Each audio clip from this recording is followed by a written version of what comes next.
भावरे जी, सुनील देवदार जी, श्रीकांत जी और young friends, मैं सोच रहा था कि जब आए हैं मुंबई में है और पूर्वोत्तर के बारे में कुछ बताऊंगा, लेकिन मैंने सोचा अभी बताऊंगा नहीं, क्योंकि आपने इतने अच्छे से कार्यक्रम रखा और सम्मान दिया और इतने जो आपने अपने कार्यक्रम के बारे में बताया, उससे मुझे लगता है कि बताने का कोई जरूरत नहीं है। मैं बस 2-4 मिनट में अपने विचार को व्यक्त करना चाहूंगा। सबसे पहले तो मैं बहुत बहुत धन्यवाद देना चाहूंगा माय होम इंडिया को, इतने अच्छे कार्यक्रम और इतने अच्छा उद्देश्य लेकर के आप चल रहे हैं। इससे बड़ा हमारे लिए कोई कार्यक्रम हो ही नहीं सकते। विकास का बाकी मुद्दा हम करते रहते हैं, बोलते रहते हैं, लेकिन जब आपका पहचान ही नहीं तो विकास का क्या काम है। पहचान के लिए जो कार्य कर रहे हैं ये बहुत बड़ी बात है और ये एक नेशन बिल्डिंग का कार्यक्रम है, मैं ऐसा मानता हूं।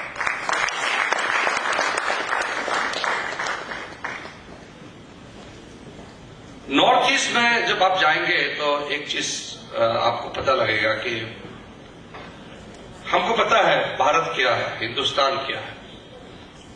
मैंने संसद में भी इस बात को कहा है कि north east India understands India, somehow unfortunately India doesn't understand north east. Sunil ji ने कहा 2 वे ट्रैफिक बनाने की बात है।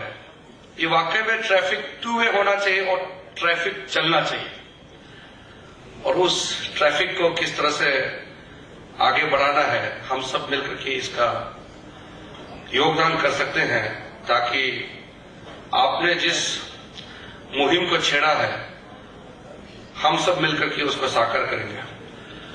और पूरी देश में होने के लिए जो मुंबई में पश्चिमी तट पर इस हमारे जो ये महानगर बसा हुआ है, यहां से माय होम इंडिया का जो आपका कार्यक्रम चल रहा है, मेरे ख्याल से ये सबसे सही जगह और सबसे अच्छा समय पर आपने शुरू किया है। हालांकि आपका बहुत साल से आपका काम चल रहा है और हम लोग के मन में है कि हम हिंदुस्तानी हैं, इसमें तो कोई दोहराई नहीं है। बंबई में अगर बम ब्लास्ट होता है तो पूरे के पूरे पूर्वोत्तर में भी इसका शोक मनाते हैं। सब कहते हैं कि ये बहुत बुरा हुआ, बंबई में अटैक हुआ, लेकिन पूर्वोत्तर में कोई अटैक होता तो फिर ये दर्द यहां नहीं होते। क्यों वहां हमारे पास ताज या ओबराय होटल नहीं है, इसके लिए नहीं जानते हैं क्या? तो काश हमारा पास भी अगर ताज होटल या ओबराय होटल होता तो मीडिया भी उसको बार बार दिखाता और लोगों के मन में दर्द होता। लेकिन यहां के दर्द को वहां शेयर करते हैं, तो वहां का दर्द को भी यहां शेयर होना चाहिए। ये एक अच्छा संबंध, अच्छा घना जो एक दूसरे के प्रति प्यार और मोहब्बत, एक राष्ट्र के नागरिक होने के कारण ये रहना चाहिए। अगर ये कहीं कमी है तो गलती हम सब में है, किसी को मैं दोष नहीं ठहरा सकता। और जब हम देशभक्त की बात करते हैं, पेट्रोटिज्म के बारे में, हमारे वहां, मैं अरुणाचल से आता हूं। अरुणाचल में आप गांव में भी जाएंगे, सबसे गांव जो चीन के सीमा लास्ट गांव में जाएंगे तो आपको वहां भी एक ही स्लोगन आपको सुनाई देंगे। ग्रीटिंग्स जो होते हैं, यहां में नमस्कार करते हैं, हम सलाम अलैकुम करते हैं या गुड मॉर्निंग बोलते हैं, सत श्री अकाल करते हैं, कुछ भी करते हैं, वहां एक ही स्लोगन है, जय हिंद। जय हिंद के साथ आपका स्वागत होता है और जय हिंद के साथ आपको विदाई होता है।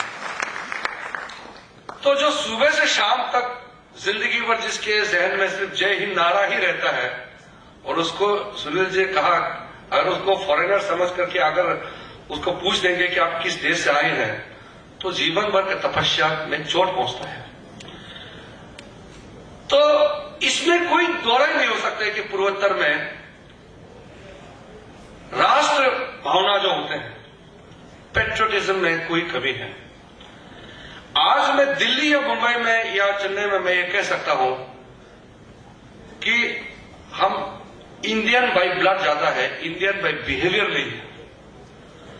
हम पश्चिमी की ओर ज्यादा देख रहे हैं। और नए नए जो कॉलेज में पढ़ते हैं, स्कूल में पढ़ते हैं, उसको न्यूयॉर्क में कौन कौन से एवेन्यू है पूरा पता है, लंदन में कितने स्ट्रीट है उसको पता है, लेकिन अपने देश में कितने स्टेट है उसको शायद नहीं पता। तो हमारा व्यवहार में भी ये दिखना चाहिए। It is not enough to be Indian by blood, you must be Indian by behaviour, you must be Indian by action. हिंदुस्तानी कहने से नहीं बनता है, हिंदुस्तानी बनना पड़ेगा, हिंदुस्तानी होना पड़ेगा। हमारे क्षेत्र में जब हम 1 महीने चीन के कब्जे में थे, लेकिन मेरा तो जन्म नहीं हुआ, लेकिन 1962 में जब अरुणाचल प्रदेश का पश्चिमी हिस्सा पूरा चीन के कब्जे में चले गए थे, पंडित जी ने तो सरेंडर कर दिया था। इसलिए आखिरी वोट भी ऑल इंडिया रेडियो से कहा, my heart goes out to the people of Assam. यदि वो सहारा को आसाम कहते थे उस समय, हम हार चुके थे। अगर आज अरुणाचल प्रदेश हिंदुस्तान का हिस्सा है, that is only because the blood in the body of Arunachal is completely Indian. आप जमीन को ले नहीं सकते, जब तक आप इंसान के मन को आप जीत नहीं सकते हो, तो आप जमीन को नहीं जीत सकते। इसलिए ज्यादा चिंता करने का विषय नहीं है कि अरुणाचल प्रदेश को चीन ने अगर क्लेम कर दिया तो वो उसका हिस्सा हो जाएगा। ये हो नहीं सकता है। 1 इंच जमीन हम देने के लिए हम तैयार नहीं है। बस देश वालों के साथ चाहिए, देश वालों को ये मेरा पुकार है कि आप साथ दीजिए। भारत सरकार से मेरा गुजारिश है, बस आप साथ दीजिए, बाकी चिंता का कोई विषय नहीं है। हमारे जो मैकमोहन लाइन के अंदर में जितने भी जमीन चीन के कब्जे में चले गए हैं, वो विषय बहुत लंबा है, मैं आज बताऊंगा नहीं, लेकिन सच्चाई तो यह है कि हमारा बहुत सा जमीन उनके कब्जे में जा चुके हैं।